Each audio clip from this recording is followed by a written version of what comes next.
So it appears that the multiple CCTV footage, eyewitnesses, and autopsy reports all seem to confirm that he did in fact have a secret struggle with alcohol. What? It could mean that a deeply faithful, beloved man of God was also carrying a quiet battle, and we just didn't know. Oh, I don't think so. This report released by the police and the medical experts cannot conclude that Praveen was drunk. Let's start from the beginning. Let's start from the beginning. All right, get this. So as I was working on this video, one of my sources from India actually just wrote me and dropped a bombshell on me. Come on, who said that? Take a look at this. Hey, John, there's something I learned about Praveen. I have a friend who is a close family friend of his. Okay.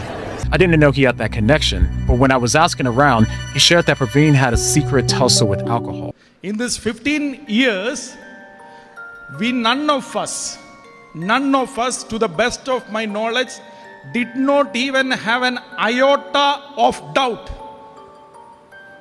Forget about we knowing anything, even did not have a suspect or even have an iota of doubt that Praveen had any struggle with alcohol.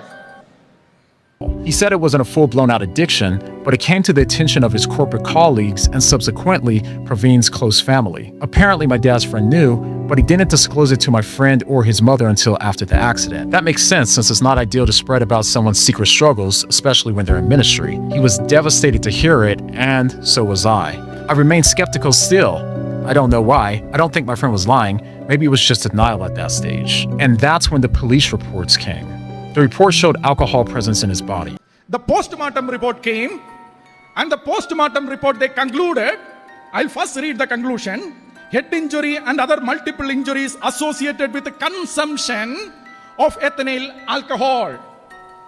When you read such conclusion, you would expect that this report gives us solid premise and solid evidence to reach this conclusion. How can you reach this conclusion if the report does not explicitly state it?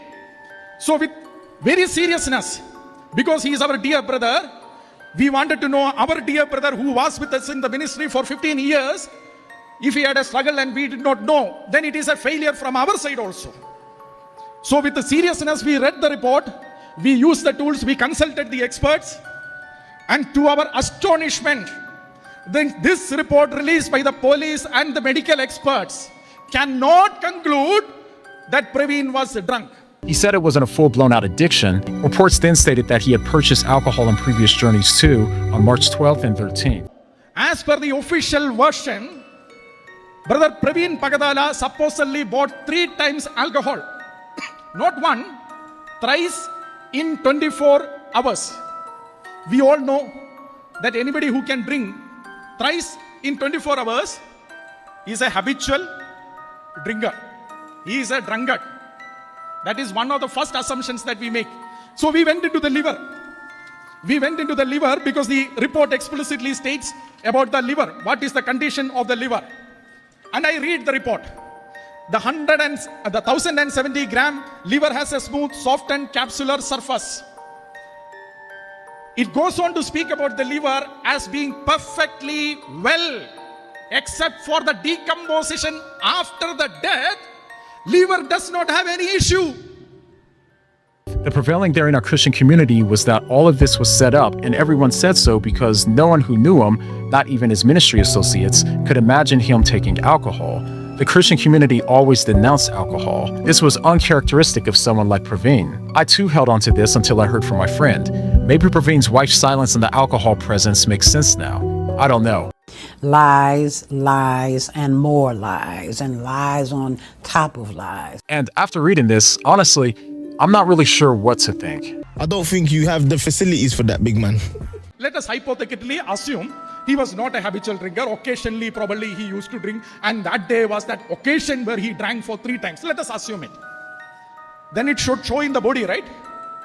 Remember, the last bottle of alcohol which he supposedly bought was about an hour or so before his death. So if he has bought the alcohol, he would have consumed it. If he had consumed it, it should have shown in his stomach. It should have shown in his cavity. Now let me read what does the report say about the stomach. There is no suspicious odor like alcohol in the stomach. This is the report, I am not saying it. Sakshya Politics Network is not saying it. This is not said by the Christian community.